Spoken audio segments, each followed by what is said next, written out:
Today is declared an unscheduled holiday. Jonas, his parents, and Lily all turned in surprise and looked at the wall speaker from which the announcement had come. It happened so rarely, and was such a treat for the entire community when it did. Adults were exempted from the day's work, children from school and training and volunteer hours. The substitute laborers, who would be given a different holiday, took over all the necessary tasks, nurturing, food delivery, and care of the old, and the community was free.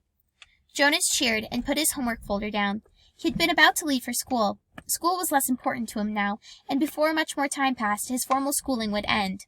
But still, for 12s, though they had begun their adult training, there were the endless lists of rules to be memorized and the newest technology to be mastered. He wished his parents, sister, and Gabe a happy day and rode down the bicycle path, looking for Asher. He had not taken the pills now for 4 weeks. The stirrings had returned, and he felt a little guilty and embarrassed about the pleasurable dreams that came to him as he slept. But he knew he couldn't go back to the world of no feelings, and that he had lived in so long.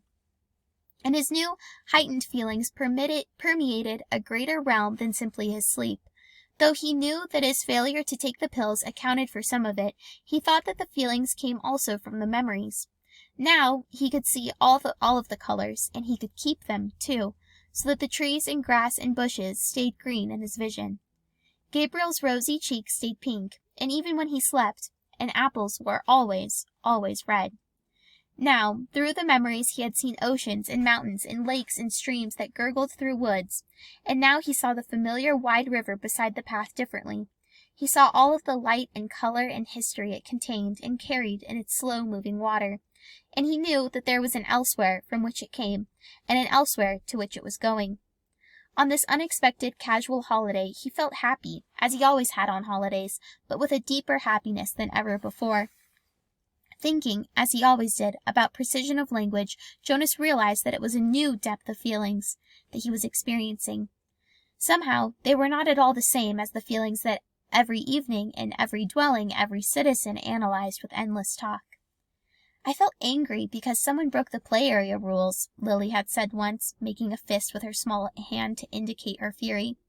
Her family, Jonas among them, had talked about the possible reasons for rule breaking and the need for understanding and patience, until Lily's fist had relaxed and her anger was gone. But Lily had not felt anger, Jonas realized now. Shallow impatience and exasperation was all that Lily had felt.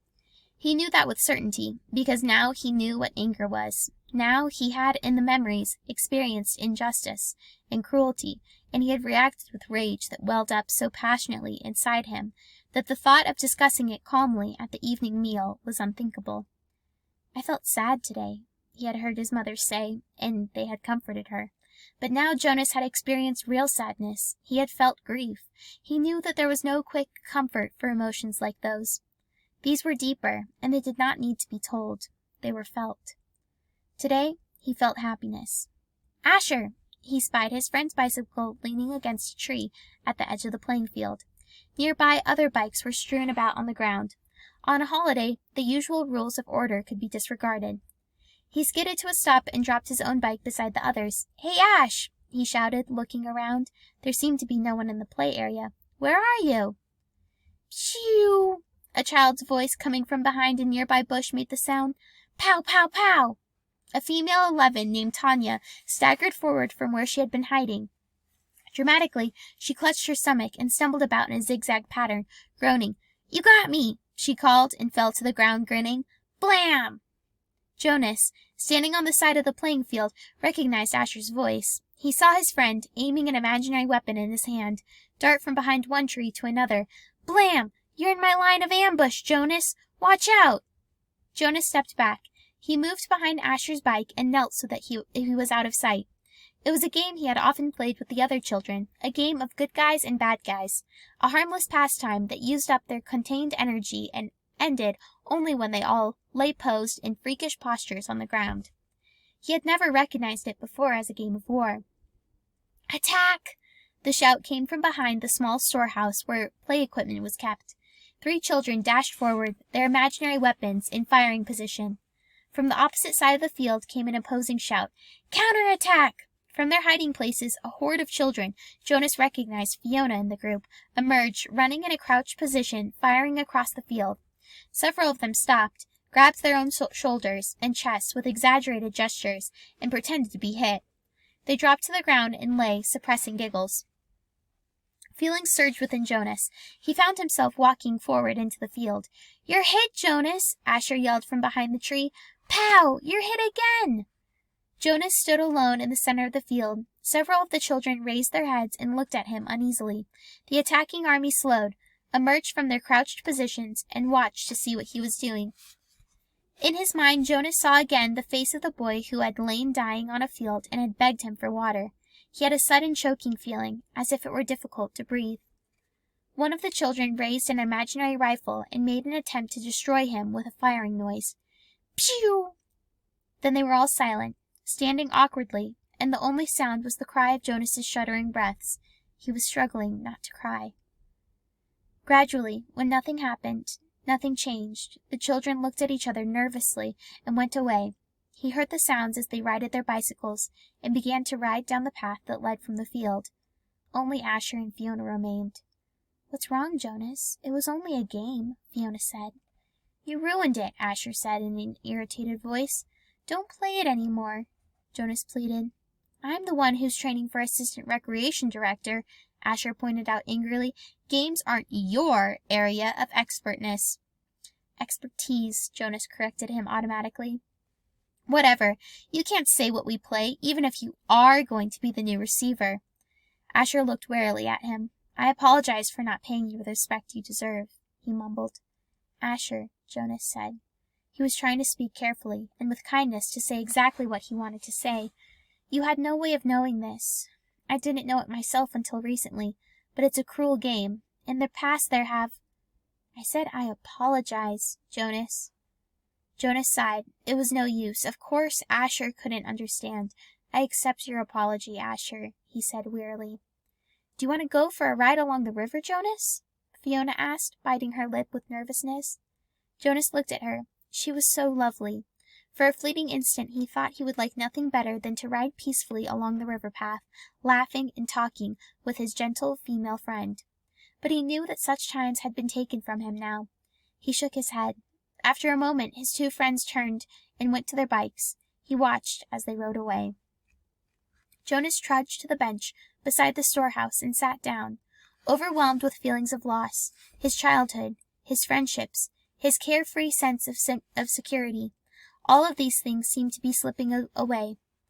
With his new heightened feelings, he was overwhelmed by sadness at the way the others had laughed and shouted, playing at war. But he knew that they could not understand why, without the memories. He felt such love for Asher and for Fiona, but they could not feel it back, without the memories, and he could not give them those. Jonas knew with certainty that he could change nothing. Back in their dwelling that evening, Lily chattered merrily about the wonderful holiday she had had, playing with her friends, having her midday meal out of doors, and she confessed, sneaking a very short try on her father's bicycle. "I can't wait till I get my very own bicycle next month. Father is too big for me. I fell," she explained, matter-of-factly. "Good thing Gabe wasn't in the child's seat." "A very good thing," Mother agreed, frowning at the idea of it. Gabriel waved his arms in the mention of himself. He had begun to walk just the week before. The first steps of a new child were always the occasion for celebration at the nurturing center, Father said, but also for the introduction of a discipline wand. Now Father brought the slender instrument home with him each night in case Gabriel misbehaved. But he was a happy and easygoing toddler. Now he moved unsteadily across the room, laughing gay as he chirped gay. It was the only way he said his own name.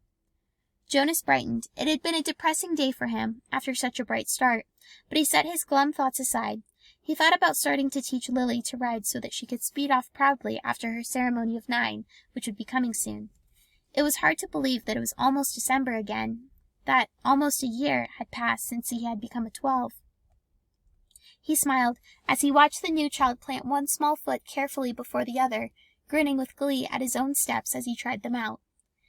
"I want to get to sleep early tonight," Father said. "Tomorrow's a busy day for me. The twins are being born tomorrow, and the test results show that they're identical."